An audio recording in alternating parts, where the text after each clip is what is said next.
أن محمدا عبده ورسوله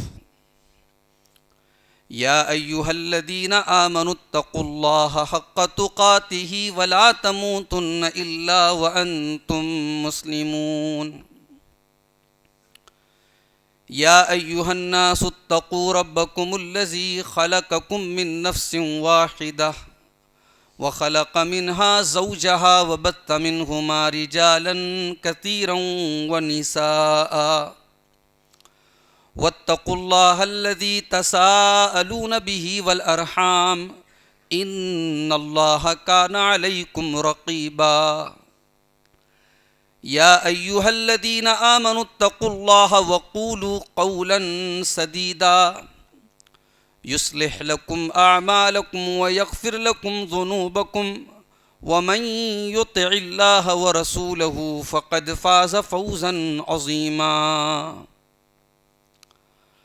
أما بعد فإن خير الحديث كتاب الله وخير الهدي هدي محمد صلى الله عليه وسلم وشر الأمور محدثاتها وكل محدثة بدعة وكل بدعة ضلالة وكل ضلالة في النار أعوذ بالله من الشيطان الرجيم بسم الله الرحمن الرحيم ولن ترضى عنك اليهود ولا النصارى حتى تتبع ملتهم قل إن هدى الله هو الهدى ولئن اتبعت أهواءهم بعد الذي جاءك من العلم ما لك من الله من ولي ولا نصير۔ محترم حاضرین جمعہ، خطبہ مسنونہ کے بعد قرآن حکیم کے پہلے پارے سے سورۃ البقرہ کی آیت نمبر 120 تلاوت کی گئی۔ اس آیت میں اللہ تعالیٰ نے اپنے نبی صلی اللہ علیہ وسلم کو خطاب کرتے ہوئے ایک ایسی بات کہی ہے اللہ نے جو ایک اصول اور ایک قاعدے کی حیثیت رکھتی ہے۔ یعنی یہ بات کہی تو نبی سے گئی ہے، مگر اس بات کا تعلق قیامت تک آنے والے مسلمانوں سے ہے۔ آئیے پہلے آیت کریمہ کا ترجمہ کر لیتے ہیں، پھر بات آگے بڑھاتے ہیں۔ اللہ نے فرمایا کہ وَلَن تَرْضَىٰ عَنْكَ الْيَهُودُ وَلَا النَّصَارَىٰ،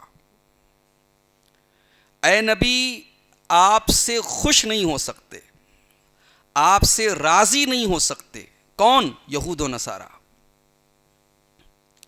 حتیٰ تتبع ملتہم، جب تک آپ ان کے طریقے کی پیروی نہ کریں، ان کے کلچر کو اپنا نہ لیں، ان کے طور طریقوں میں ڈھل نہ جائیں، تب تک یہ یہود و نصارہ آپ سے راضی نہیں ہو سکتے۔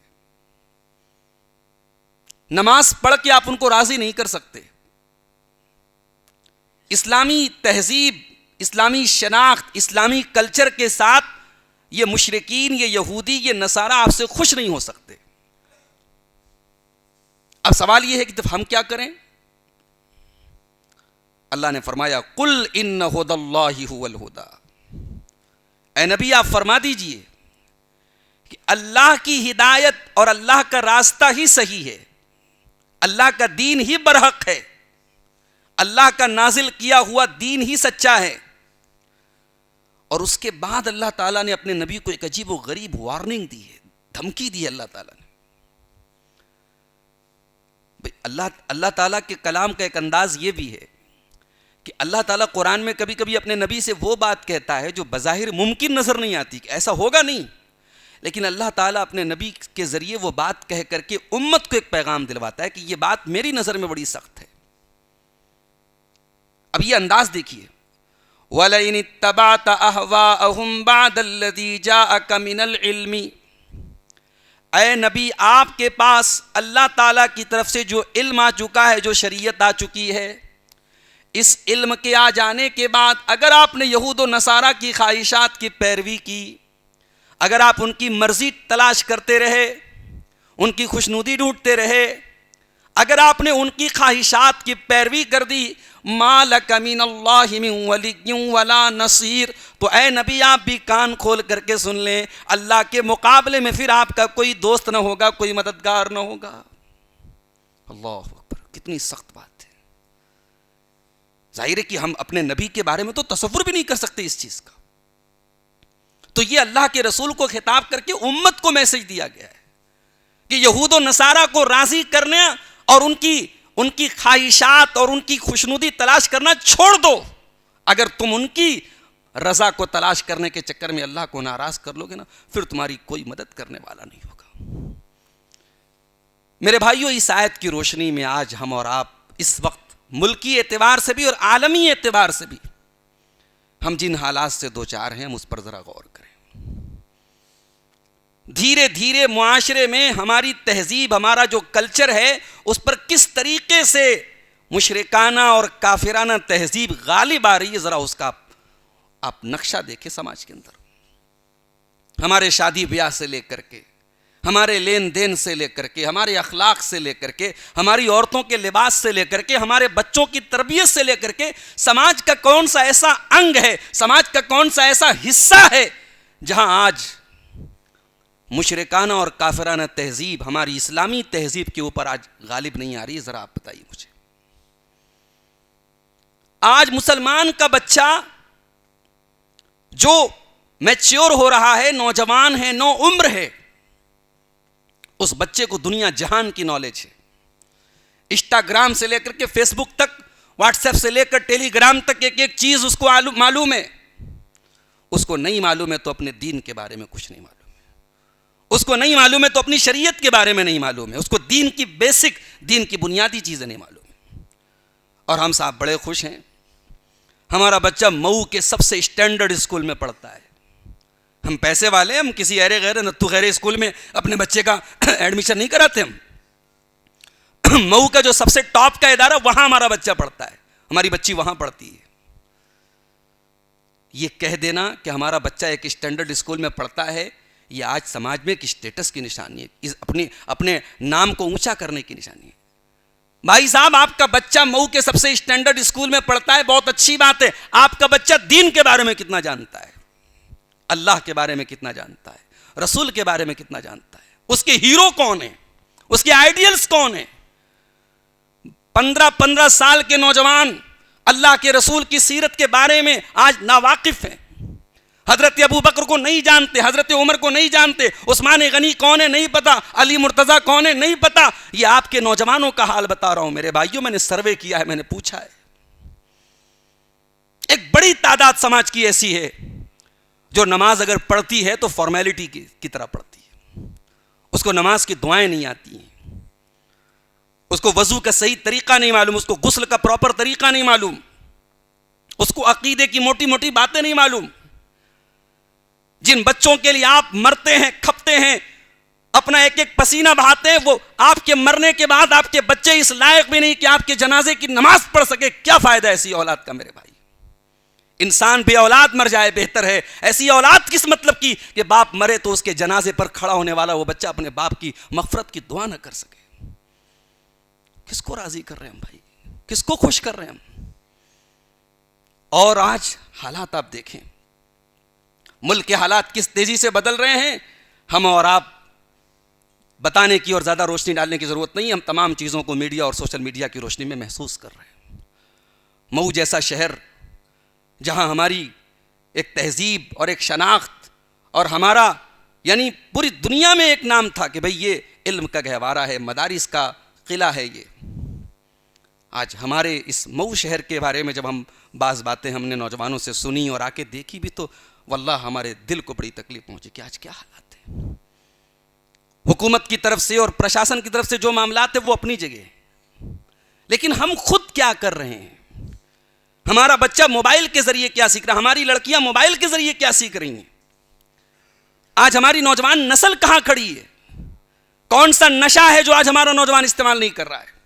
کون سی ایسی بدکاری ہے جس میں ہماری قوم کے لڑکے لڑکیاں ملوث نہیں ہیں؟ ہمارے ملک میں ایک ہوٹل کی کمپنی ہے، ایک بہت بڑا ہوٹل کا نیٹ ورک ہے، میں نام نہیں لوں گا کیونکہ کیمرہ بھی لگا ہے. ایک بہت بڑا ہوٹل کا نیٹ ورک ہے. اس کمپنی کے ہوٹلز مشہور ہیں کہ وہ ان میریڈ کپلز کو الاؤ کرتا ہے. غیر شادی شدہ جوڑے اس کے ہوٹل میں آرام سے جا سکتے ہیں, اس میں کوئی بندش نہیں. اس ہوٹل کمپنی کا ایک سروے آیا ہے کہ ہندوستان کے مختلف شہروں میں ہمارے کسٹمر کہاں زیادہ ہیں. اس ہوٹل کا جو سروے آیا ہے اس میں نمبر 1 پر حیدرآباد کا علاقہ ہے. جو مسلم بیلٹ, وہاں مسلم بڑی تعداد میں ہے اور مسلمانوں کے لڑکے لڑکیاں اس ہوٹل میں زیادہ ملوث ہیں. ابھی آج میں جمعہ کی تیاری کر رہا تھا, ایسے ہی انٹرنیٹ پر دیکھ رہا تھا, نیوز دیکھنے لگا. کرناٹک سے ایک نیوز آئی, ہویری ایک جگہ ہے کرناٹک میں, وہاں سے نیوز آئی صاحب کہ ایک 26 سال کی مسلمان لڑکی 40 سال کے رکشہ چلانے والے غیر مسلم کے ساتھ ہوٹل میں پکڑی گئی. ہماری قوم کہاں جا رہی ہے میرے بھائی؟ اتنا پاک باز دین, اتنا صاف ستھرا دین, اللہ کا دین. ہمارا دین اکلوتا وہ دین ہے جو ہمیں ہمارے رب سے جوڑتا ہے میرے بھائی.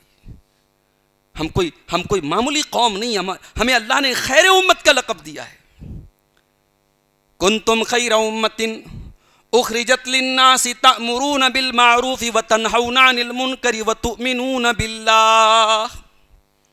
اے مسلمانوں, تم دنیا کی سب سے بہترین امت ہو.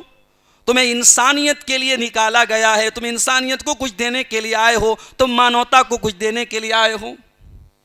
تامرون بالمعروف, تمہارا کام نیکیوں کا حکم دینا ہے. وتنہون عن المنکر, برائیوں سے روکنا ہے. وتؤمنون باللہ, اور تم اکلوتی قوم ایسی ہو جو اللہ کے اوپر ایمان رکھتی ہے. دنیا میں کریشن کی عبادت کرنے والے بہت تھے. کوئی پتھروں کے بتوں کی عبادت کر رہا ہے, کوئی جانوروں کے آگے سر جھکا رہا ہے, کوئی عیسیٰ مسیح کو اللہ کا بیٹا قرار دے رہا ہے. ہم اکلوتی قوم ہے جو لا الہ الا اللہ, ہمارا مشکل کشا کوئی نہیں اللہ کے سوا, ہمارا حاجت روا کوئی نہیں اللہ کے سوا. ہم تو یہ عقیدہ رکھتے ہیں میرے بھائی. اس قوم کا آج یہ حال ہے. ابھی اتنے سارے مسائل کے باوجود ہمارے ملک میں ایسی تقریریں بھی چل رہی ہیں. ایک صاحب کا ویڈیو ابھی میں نے انٹرنیٹ پر دیکھا, انہوں نے کہا کہ وہابیوں کی جس کھاٹ پر وہاں بھی بیٹھ جائے اس کھاٹ کو توڑ دو, جس گھڑے سے وہاں بھی پانی پی لے اس گھڑے کو توڑ دو. یہ باتیں کہی جا رہی ہیں ہمارے سماج میں, یہ نفرت پھیلائی جا رہی ہے. اور نام کیا لیا جا رہا ہے صاحب, ہمیں نبی سے بڑی محبت ہے. اللہ کے بندو شرم کرو. جس نبی نے پتھر کھا کے ہمیں جوڑا تھا, جس نبی نے برسوں کے اور نسل در نسل چلنے والی دشمنیوں کو دوستی میں بدلا تھا, جس نبی کا کارنامہ بیان کرتے ہوئے اللہ نے قرآن میں فرمایا وَاذْكُرُوا نِعْمَةَ اللَّهِ عَلَيْكُمْ إِذْ كُنْتُمْ أَعْدَاءً فَأَلَّفَ بَيْنَ قُلُوبِكُمْ فَأَصْبَحْتُمْ بِنِعْمَتِهِ إِخْوَانًا. اللہ کی اس نعمت کو یاد کرو جب تمہیں ایک دوسرے کے دشمن تھے, اللہ نے اپنے نبی کو بھیج کر کے تمہیں بھائی بھائی بنا دیا. ذرا سی بات پہ 40 برس اوس و خزرج میں لڑائی ہوا کرتی تھی. انہی اوس و خزرج کے لوگوں کو اللہ کے نبی نے اتنا بدل ڈالا, وہ انصاری کہلائے, اور ان انصاریوں نے مکہ سے آنے والے مہاجروں کو اپنے دل میں جگہ دی, اپنے گھر کے ساتھ ساتھ اپنے دل میں جگہ دی, اپنے گھروں کے ٹکڑے کر دیے, اپنی زمین و جائیداد نہیں, اپنی بیوی کو طلاق دے کر کے نکاح تک کرنے کے لیے تیار ہو گئے اپنے مہاجر بھائیوں سے. اللہ فرماتا ہے یاد کرو میرے بندو, ہم نے اتنا بڑا احسان تمہارے اوپر کیا, اس نبی کو بھیج کر ہم نے تمہاری دشمنی کو ختم کر کے تمہیں بھائی بھائی بنا دیا. اس امت کا آج یہ حال ہے. ابھی یہی مجھے مئو کے لوگوں نے بتایا کہ ہمارے اپنے قوم کے لوگ تھانوں پہ جا کے اپنی ہی قوم کا بیڑا غرق کرتے ہیں, مخبری کرتے ہیں اور جا کر کے مسائل کھڑے کرتے ہیں. اس کو ایک بڑا ایک یعنی بھونڈا سے ایک لفظ استعمال ہوتا ہے ہمارے ہاں جس کو ہم دلال کا لفظ کہتے ہیں. وہ آج ہماری قوم میں وہ کام بھی ہو رہا ہے. اللہ ہماری حفاظت کرے میرے بھائی. ہم کسے خوش کر رہے ہیں؟ قرآن کریم نے ایک اصول بتایا, یہ یہود و نصارہ تم سے خوش نہیں ہو سکتے, یہ مشرکین تم سے خوش نہیں ہو سکتے حتی تتبع ملتہم, جب تک ان کے تلوے نہ چاٹو گے, تم ان کے کلچر کو نہ اپنا لو گے. آج آپ دیکھ لیں ہمارے یہاں فلمی دنیا کے وہ بڑے بڑے ایکٹر جن کو ہمارا نوجوان اپنا ہیرو قرار دیتا ہے, ان کی نجی زندگیوں کا حال آپ جا کے دیکھیں. نہ ان کے یہاں شرم و حیا ہے, نہ غیرت ہے, نہ دین ہے. ہاں نام ہے مسلمانوں والا, اور ہم صاحب بڑے خوش ہوتے ہیں ہماری قوم کا بھائی ہے, بھائی جان ہے, خان صاحب ہیں, جس کے ہاں بتوں کی عبادت ہوتی ہو، جس کے یہاں یعنی شادی بیاہ میں کوئی دینداری کا مطلب نہ ہو، جس کے یہاں پردہ اور شرم و حیا کا کوئی تصور نہ ہو، جو مذاق اڑاتا ہو اسلام کے شاعر کا، آپ بڑے خوش ہیں صاحب اس کو ہیرو بنا کے بیٹھے ہیں، اور ایسے لوگوں کو ہمارا نوجوان آئیڈیل بناتا ہے۔ میرے بھائیو، اپنے دین میں مکمل داخل ہونے کی کوشش کرو۔ اسلام صرف ٹوپی لگا کے مسجد میں آنے کا نام نہیں ہے۔ اسلام جس دن آپ پیدا ہوتے وہاں سے آپ کے اوپر اپلائی ہونا شروع ہو جاتا ہے۔ بچہ دنیا میں پیدا ہوا اسلام پر پیدا ہوا، بچہ توحید پر پیدا ہوتا ہے۔ اللہ کے پیارے نبی صلی اللہ علیہ وسلم فرماتے ہیں، صحیح بخاری اور صحیح مسلم کی روایت ہے، کل مولود یولد علی الفطرہ، ہر بچہ جب پیدا ہوتا ہے اسلام پر پیدا ہوتا ہے۔ اس کے ماں باپ اسے یہودی بناتے ہیں، اس کے ماں باپ اسے مجوسی بناتے ہیں، اس کے ماں باپ اس کا مذہب بدلتے ہیں۔ بچہ تو دین پر پیدا ہوا ہے، بچہ تو مسلم پیدا ہوا ہے۔ بچہ پیدا ہوا، وہاں سے اسلام شروع ہوا۔ بچے ہمارے ہاں تھوڑے بڑے ہوتے ہیں، ہم ان بچوں کے لیے بڑی محنت کرتے ہیں میرے بھائی، بڑی محبت کرتے ہیں اپنے بچوں سے۔ سردی کا موسم آتا ہے، ایسا تو نہیں ہے کہ ہم گرم کپڑے پہنے بچوں کو نہ پہنائیں، ہم تو اپنے سے پہلے بچوں کا خیال رکھتے ہیں۔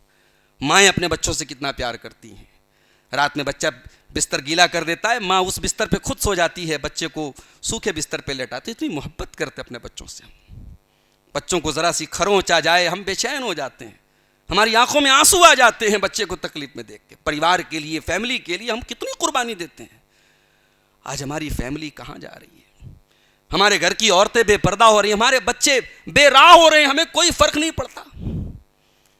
قرآن کریم میں اللہ تعالیٰ نے ہمارے پریوار کی اس محبت کو یاد دلا کر کے ہمیں اور آپ کو ایک حکم دیا ہے، یا ایھا الذین آمنوا قوا انفسکم واہلیکم نارا، اے ایمان والو اپنے آپ کو اور اپنے بچوں کو، اپنے پریوار کو، اپنی فیملی کو جہنم کی آگ سے بچاؤ۔ دنیا کی آگ میں تم اپنے بچوں کو جلتا ہوا نہیں دیکھ سکتے، تمہیں پتہ چل جائے تمہارا بچہ آگ میں جل رہا ہے، تم اپنی جان کو جوخم میں ڈال کر کے اپنی فیملی کو، اپنے پریوار کو بچاؤ گے۔ اللہ فرماتا ہے وقودھا الناس والحجارہ، اے میرے بندو، اے میرے ایمان والے بندو، اپنے پریوار کو، اپنے آپ کو اس جہنم کی آگ سے بچاؤ جو دنیا کی آگ سے بہت زیادہ خطرناک ہوگی، جس کا ایندھن انسان اور پتھر ہوں گے۔ علیہا ملائکۃ غلاظ شداد لا یعصون اللہ، دنیا کی جیل میں جانے والا جیل سے بچ سکتا ہے، پیسہ لے دے کر کے سیٹنگ کر سکتا ہے، مگر جہنم کی جیل میں جانے والا کوئی سیٹنگ نہیں کر سکتا۔ علیہا ملائکۃ غلاظ، جہنم کے جو داروغہ ہوں گے وہ بڑے خطرناک ہوں گے، وہ کسی کے ساتھ کوئی مروت کرنے والے نہیں ہوں گے۔ اولاد کی تربیت کیا یہ ماں باپ کی ذمہ داری نہیں ہے؟ کیا بوڑھے یہ کہہ کر کے مطمئن ہو جائے تو ہماری نوجوان نسل بہت بگڑ رہی ہے؟ کیا ہمارے بزرگوں کی اور ہمارے گارجینز کی، ایک باپ کی، ایک ماں کی کوئی ذمہ داری نہیں ہے؟ بہت بڑی ذمہ داری ہے میرے بھائی۔ میں اکثر ایک بات تقریر میں کہتا ہوں کہ یہ حدیث تو بہت آپ نے سنی کہ ماں کے قدموں کے نیچے جنت ہے، صحیح حدیث ہے۔ یہ حدیث تو آپ نے بہت سنی کہ باپ جنت کا دروازہ ہے، بالکل صحیح حدیث ہے، مگر وہ حدیث بھی آپ اپنے سامنے رکھیے۔ اللہ کے پیارے نبی صلی اللہ علیہ وسلم فرماتے ہیں، ما من عبد یسترعیہ اللہ رعیۃ ثم يموت يوم يموت وهو غاش لرعیتہ الا حرم اللہ علیہ الجنہ۔ جس انسان کے اوپر اللہ تبارک و تعالیٰ کوئی ذمہ داری ڈالے، بہت بڑی بات ہے یہ، مسجد کا متولی، مدرسے کا ناظم، علاقے کا ذمہ دار، جمعیت کا ذمہ دار، کوئی پوسٹ والا، کوئی عہدے دار، کوئی ذمہ دار اگر واقعی میں اس حدیث پر غور کرے میرے بھائی تو انسان اندر سے کانپ جائے۔ ذمہ داری ہم لوگ تو، ہمارے یہاں تو لڑتے رہتے ہیں لوگ، بڑی سیاستیں ہوتی ہیں صاحب، میں بن جاؤں، میں بن جاؤں، میں بن جاؤں، بڑی پالیٹکس چلتی ہے ہمارے یہاں عہدوں کے لیے، کرسیوں کے لیے۔ اس حدیث پر کوئی غور کرے تو پناہ مانگے کہ اللہ مجھے کوئی ذمہ داری مت دے۔ اللہ کے رسول کہہ رہے ہیں کسی کے اوپر کوئی ذمہ داری ڈالی اللہ نے اور وہ اس حال میں مر گیا کہ اس نے اپنی ذمہ داری کو صحیح طریقے سے نہیں نبھایا، الا حرم اللہ علیہ الجنہ، ایسے انسان کے اوپر جنت حرام ہے۔ کیا ماں اپنے بچوں کی ذمہ دار نہیں ہے؟ کیا باپ اپنے بچوں کا ذمہ دار نہیں ہے؟ اس دور میں جب اسلامی تہذیب کو ہر طریقے سے دبا کر کے مشرکانہ تہذیب اور کافرانہ تہذیب کو عروج پر ڈالا جا رہا ہے، اس کو پروموٹ کیا جا رہا ہے، اور ہر علاقے اور ہر ملک کا یہ حال ہوتا چلا جا رہا ہے. میرے بھائیوں اب اپنے بچوں کو اس طوفان سے بچانا تو ہم لوگوں کے لیے ایک اور بہت بڑا چیلنج بنتا چلا جا رہا ہے. میں تو کبھی کبھی یہاں تک بولتا ہوں صحابہ کرام کے دور میں زنا سے بچنا اتنا مشکل نہیں تھا میرے بھائی. نبی کے دور میں زنا سے بچنا اتنا مشکل نہیں تھا. اس سوسائٹی میں 4 نکاح بڑے آسانی سے ہو جاتے تھے. اس زمانے میں جہیز نہیں تھا, بارات نہیں تھی, منگنی کی رسم نہیں تھی. تو ماشاءاللہ رسمیں تو بڑھ رہی ہیں. آپ کے مئو میں بھی ماشاءاللہ ہمارے پاس بھی فوٹوز آ رہے ہیں, ویڈیوز آ رہے ہیں, بڑے اچھے اچھے گھرانوں میں بڑی بڑی رسمیں ہو رہی ہیں آپ کے مئو کے اندر. ابھی ایک صاحب کے یہاں بڑے دیندار, میں ان کو سمجھتا تھا, بڑا اچھا تعلق تھا, ان کے یہاں شادی میں گیا تو دیکھا کہ صاحب بہن لڑکی کی شادی ہو رہی ہے تو لڑکی کے جو بھائی لوگ ہیں لڑکی کے جہیز کا سامان وہ کیسے سر کے اوپر رکھ کر کے اور پورا سب اس کو بہن کو اپنے نیچے وہ پناہ دیتے ہوئے نکالنے. یہ سب کہاں سے سیکھا بھائی آپ نے؟ کہاں سے سیکھا؟ یہ سب سیریلوں سے ہم نے سیکھا.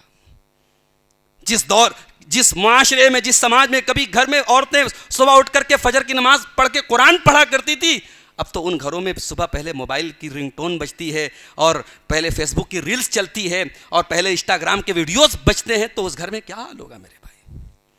جس نبی نے میوزک کی آواز کو مزمار الشیطان قرار دیا, شیطان کی آواز قرار دیا, جس شریعت میں قرآن میں کہا اللہ نے وَمِنَ النَّاسِ مَن يَشْتَرِي لَهْوَ الْحَدِيثِ, یہ گانا بجانا یہ لہو الحدیث ہے, یہ حرام چیز ہے, لغو بات ہے, اور اس کو خریدنے والا اللہ کے راستے سے روکنے والا ہے. جس قرآن نے ہمیں یہ تعلیم دی. آج اس مسلمان کے گھر میں 50 سال کے بزرگ سے لے کر کے 5 سال کا بچہ موبائل پر بیٹھ کے گانے سن رہا ہے, بیہودہ ویڈیوز دیکھ رہا ہے. تو اس ظاہر ہے کہ اس نوجوان نسل کا کیا حال ہوگا. اور جو حال ہے میرے بھائی اللہ کی پناہ ہے.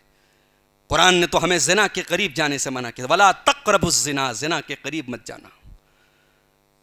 ہر جمعہ کے خطبے میں ہم ایک آیت سنتے ہیں سورہ نحل کی. اللہ نے فرمایا إِنَّ اللَّهَ يَأْمُرُ بِالْعَدْلِ وَالْإِحْسَانِ وَإِيتَاءِ ذِي الْقُرْبَى وَيَنْهَى عَنِ الْفَحْشَاءِ وَالْمُنكَرِ وَالْبَغْيِ يَعِظُكُمْ لَعَلَّكُمْ تَذَكَّرُونَ. بعض صحابہ نے کہا کہ قرآن کی سب سے جامع آیت ہے یہ.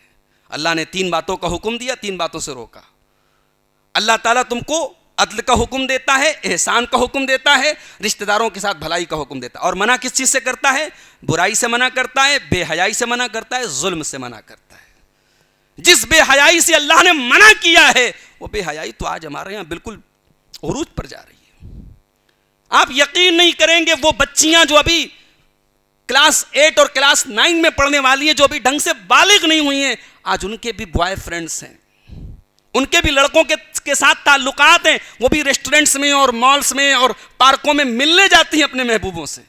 یہ اس سماج کی بڑی کڑوی حقیقت ہے میرے بھائی.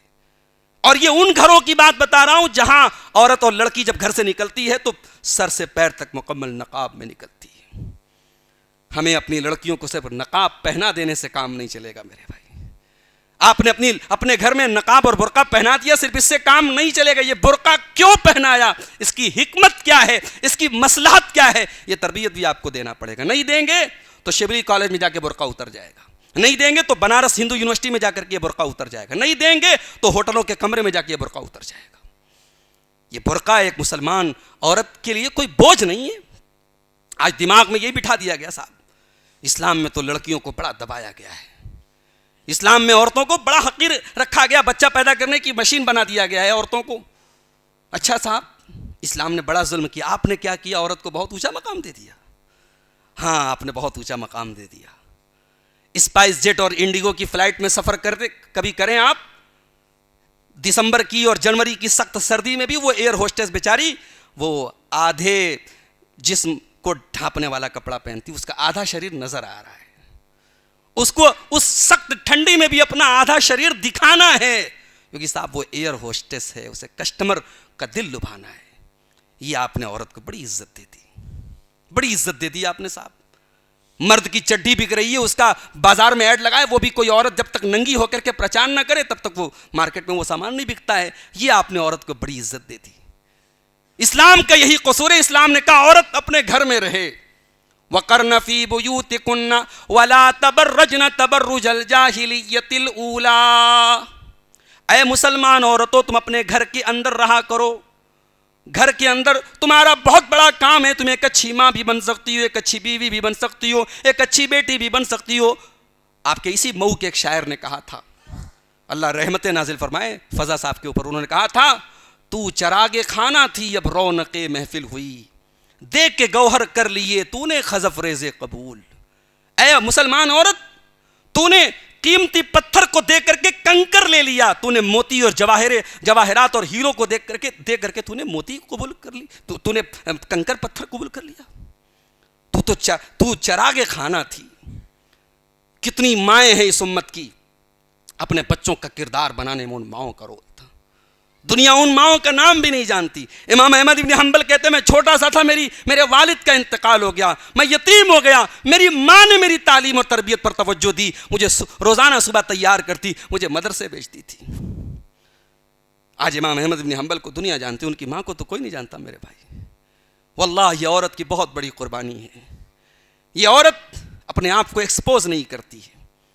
یہ عورت مسلمان عورت کی تاریخ یہ بتاتی ہے، وہ آن دا کیمرہ نہیں آئی، اس نے کبھی اپنے آپ کو ایکسپوز نہیں کیا، اس نے گھر کے اندر رہ کر کے اتنے خوبصورت پھول دیے ہیں دنیا کو۔ میری ماں اور بہنوں، اسی میں آپ کی عزت ہے۔ ہاں، پڑھنے کے لیے، پڑھانے کے لیے، ضروری کاموں کے لیے آپ گھر سے نکل سکتی ہیں، مگر گھر سے نکلنے کا طریقہ بھی اللہ نے بتایا۔ وَلَا تَبَرَّجْنَ تَبَرُّجَ الْجَاهِلِيَّةِ الْأُولَى، جب تم گھر سے نکلا کرو تو بن سنور کر کے نہ نکلا کرو، اپنے آپ کو نمایاں کر کے نہ نکلا کرو، اپنے آپ کو ایکسپوز کر کے نہ نکلا کرو۔ میرے بھائیو، اپنی عورتوں کا بھی ہمیں دماغ آج اس کو صحیح تربیت دینے کی ضرورت ہے۔ اپنی عورتوں کو یہ سکھانے کی ضرورت ہے۔ ہر گھر کی عورتوں، میں آپ سے کہتا ہوں سورہ نور اور سورہ احزاب، ہر مسلمان گھر میں اس دو سورتوں کو گھر کی عورتوں کو ضرور پڑھایا جائے۔ مسجدوں میں کورس چلائے جائیں، آپ کی بچی اسکول میں پڑھے، کالج میں پڑھے، کہیں پڑھے، قرآن کی یہ دو سورتیں ڈھنگ سے پڑھ لے، سورہ نور اور سورہ احزاب، انشاءاللہ زمانے کے بہت سارے فتنوں سے آپ کی بچیاں محفوظ رہیں گی۔ میرے بھائیوں، وقت زیادہ ہو رہا ہے۔ اللہ نے قرآن میں فرمایا یعلمون ظاہرا من الحیات الدنیا وہم عن الآخرۃ ہم غافلون۔ میرے بہت سارے بندے ایسے ہیں جو دنیا کی بڑی نالج رکھتے ہیں لیکن آخرت سے غافل ہیں۔ امام حسن بصری رحمۃ اللہ علیہ اس آیت کی تفسیر میں کہتے ہیں کہ بعض لوگ اتنے ماہر ہوتے ہیں کہ اپنے ناخن پر رکھ کر کے وہ درہم کا وزن بتا دیتے، دینار کا وزن بتا دیتے، ناخن پہ رکھ کے، لیکن 2 رکعت نماز نہیں پڑھ سکتے۔ امام حسن بصری اگر مئو اور بنارس کے ہوتے تو کہہ دیتے کہ بعض لوگ اتنے ماہر ہوتے ہیں کپڑا چھو کر کے ٹچ کر کے بتا دیتے ہیں پیور ہے کہ نکلی ہے، کون سا اس میں دھاگا لگا ہے، کون سی تانی لگی ہے، اور 1 انچ میں کتنا اس میں جو ہے دھاگا چلا ہے، وہ پوری ڈیٹیل بتا دیں گے۔ اتنے ماہر ہوتے ہیں اپنے کاروبار کے سلسلے میں، اپنی معیشت کے سلسلے میں اتنے ماہر ہوتے ہیں، لیکن دین کے معاملے میں بالکل نابلد ہے۔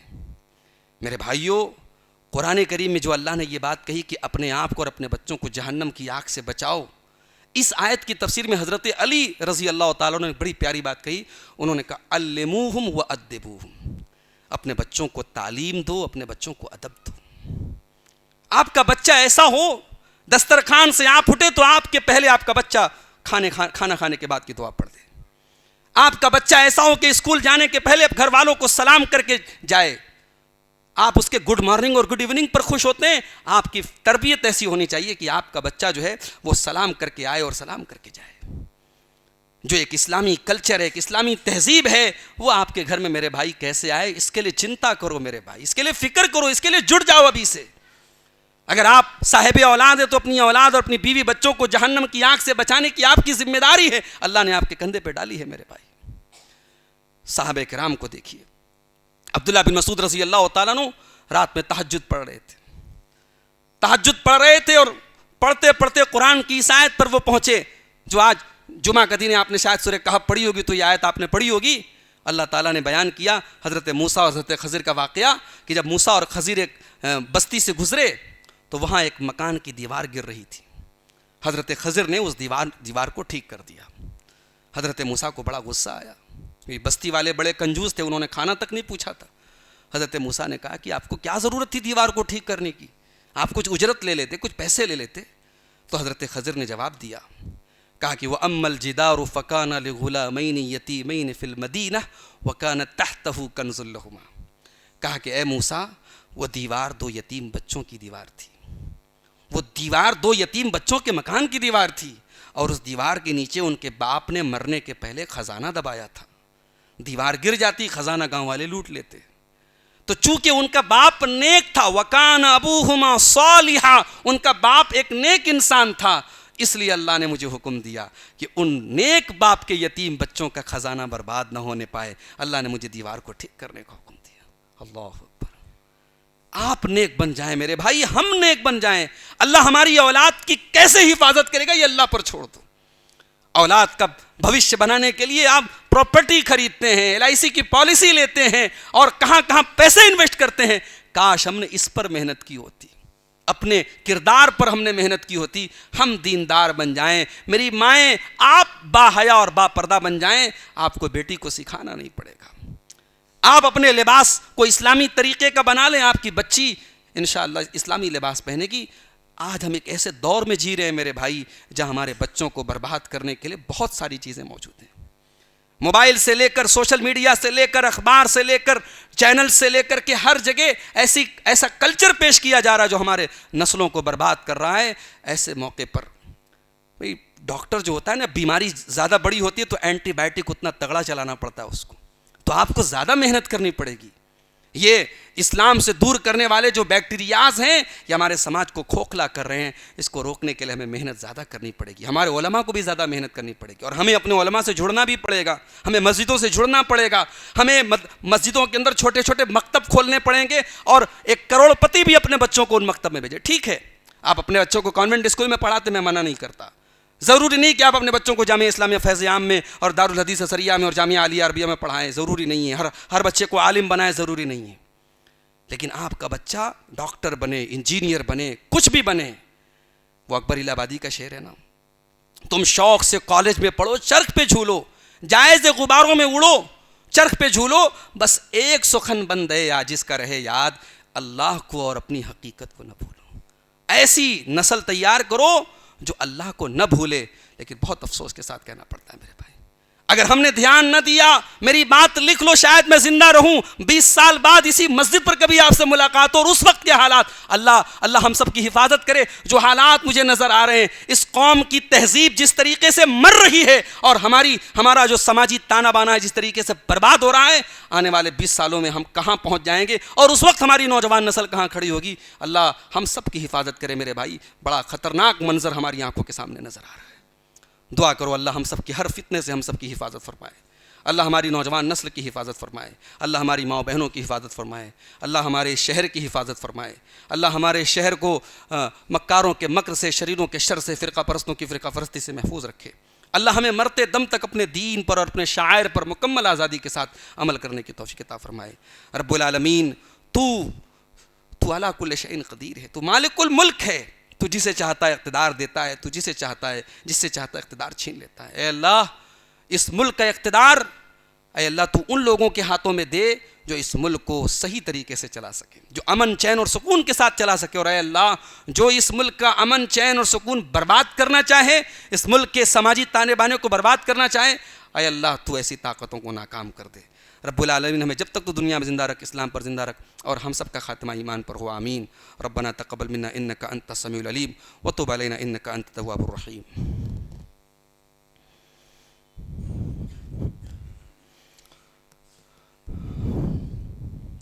الحمد للہ کفا وسلام علی عبادہ الذین اصطفى. اما بعد، اعوذ باللہ من الشیطان الرجیم. بسم اللہ الرحمن الرحیم. ان اللہ وملائکتہ یصلون علی النبی یا ایہا الذین آمنوا صلوا علیہ وسلموا تسلیما. اللہم صلی علی محمد وعلی آل محمد کما صلیت علی ابراہیم وعلی آل ابراہیم انک حمید مجید.